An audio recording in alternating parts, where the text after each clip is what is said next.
आज जेवायला बनवलं भेंडीची भाजी पोळी आणि वरण भात। इथे भेंडी छान स्वच्छ धुवून पुसून कापून घेते।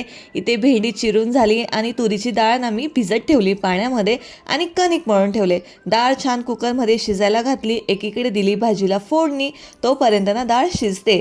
मी आज भेंडीच्या भाजीत ना बटाटा पण टाकलाय, सो भाजी छान अशी फोडणी दिली। इकडे डाळ पण छान शिजली आहे। त्यानंतर दिली मी वरणाला फोडणी। काही नाही, जिरं मोहरी लसूण बस आणि 2 लाल अख्ख्या मिरच्या टाकल्या मी त्याच्यामध्ये आणि छान असा तडका दिला। आणि जेव्हा पण मी वरणाला फोडणी देते ना, तेव्हा माझ्या गॅसची शेगडी नाही खराब होतेच।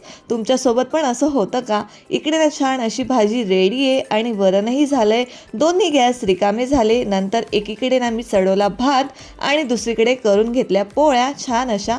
तुम्ही आज जेवायला काय बनवलंय नक्की कमेंट बॉक्समध्ये कळवा आणि माझा हा व्हिडिओ तुम्हाला आवडला असेल तर लाईक करा आणि चॅनलला सबस्क्राईब करा।